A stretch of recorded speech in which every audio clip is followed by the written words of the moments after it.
রাসূল ডাকতেছেন, সাহাবীরা রে, আমার এই শহীদদেরকে দাফন করে দাও। শর্ত হলো গোসল দিও না, রক্তমাখা জামা কাপড়গুলো পাল্টাইও না, এই রক্তমাখা জামা সহ দাফন করে দাও। হাসরের ময়দানে আমি নবী এই শহীদগুলো লইয়া আল্লাহর আরশের কিনারে যাইয়া দাঁড়াবো, দেখাবো আমার উম্মতের মতো কেউ নিয়ে আল্লাহকে পাওয়ার জন্য এইভাবে কষ্ট করেছে।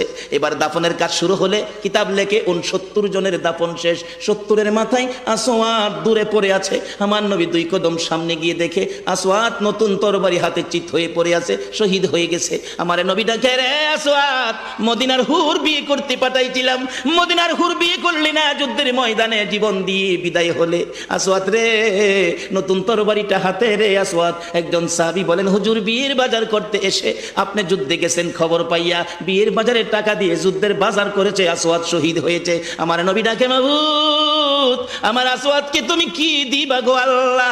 মদিনার হুর নিল না, রাসূলের পক্ষ নিয়ে জীবন দিয়ে দুনিয়ার থেকে বিদায় হলো, আমার আসওয়াদকে তুমি কি দিবা গো আল্লাহ? আসওয়াদের লাশটা ধরে ধরে কবরের দিকে নিয়ে আসতেছে। গোসল লাগবে না, কাফন লাগবে না, শুধু দাফন করে দিবে। আমার নবী আসওয়াদের কবরের পাশে দাঁড়াইয়া মুস্কি মুস্কি হাসতেছেন। সাহাবীরা আরজ করেন, ইয়া রাসূলুল্লাহ, এই কবরের পাশে হাসতেছেন কেন, ব্যাপার কি? আমার নবী বলেন, সাহাবীরা রে, আমি যা দেখি তোমরা তা দেখো না রে। সাহাবীরা, হুজুর কি দেখে হাসছেন জানতে চাই। সাহাবীরা, আমার আসওয়াদ মদিনার হুর বিয়ে করতে যাইয়া যুদ্ধের খবর শুনে বিয়ের বাজারের টাকা দিয়ে যুদ্ধের বাজার করে জীবন দিয়ে কবরে রওনা হয়েছে। আমি নবী আসওয়াদের কবরের পাশে দাঁড়াইয়া দেখি রে, আমার আসওয়াদের কবরে মদিনার হুরের পরিবর্তে আমার আল্লাহ জান্নাতের হুর পাঠাই